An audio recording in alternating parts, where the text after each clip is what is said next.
Good morning বন্ধুরা, আমরা সকলে ভালো আছি। আপনারা সকলে কেমন আছেন? নিশ্চয়ই ভালো আছেন। দেখুন আমার লাউ গাছগুলোতে কেমন লাউ ধরছে। আর শ্রাবণের শেষ রাতে বেশ জোরে বৃষ্টি হচ্ছে, সকাল এখনও ঝিরঝির করে বৃষ্টি পড়ছে। আর অরল পাতার গাছগুলোতে কেমন মানে বৃষ্টির ফোঁটাগুলো লেগে রয়েছে, কি ভালো লাগছে, বিন্দু বিন্দু দারুণ লাগছে। তার মধ্যে দেখুন এই যে আমি প্লাস্টিক দিয়ে আটকে রেখেছিলাম লাউটাকে।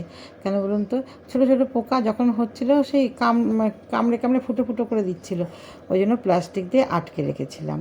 আর প্রত্যেকটা ডগায় ফুল ফুটছে, আর মাঝে মধ্যে একটা লাউ হচ্ছে, আর ওটা আমি আটকে রেখেছিলাম। আর একটা বড় লাউ হয়েছে মোটামুটি, ওটা আজকে আমি কাটবো। ওই জন্যই তো মামবুড়ির বাবাকে ডেকে নিয়ে আসলাম ছাদে, আজকে তুমি নিজে হাতে লাউটা কাটবে। আর আমার ছাদ বাগানে লাউ গাছ হয়েছে, মিষ্টি কুমড়ো গাছ হয়েছে, উচ্ছে গাছ, আরও তো বেগুন গাছ তো আছেই, আরও এটা ওটা ভেন্ডি গাছ হয়েছে। সব গাছ মোটামুটি হচ্ছে, দু একটা করে আছে। আর কি খুশি মামবুড়ির বাবা, দেখুন যে লাউ কেটে নিয়ে, ছোট্ট লাউ বেঁকে বেঁকে তেড়ে তাও লাগিয়েছি, হয়েছে। এরম দিয়ে কেটে নিয়ে দাঁড়িয়েছে, মুখটা দেখুন মিঠি মিঠি হাসি দিচ্ছে।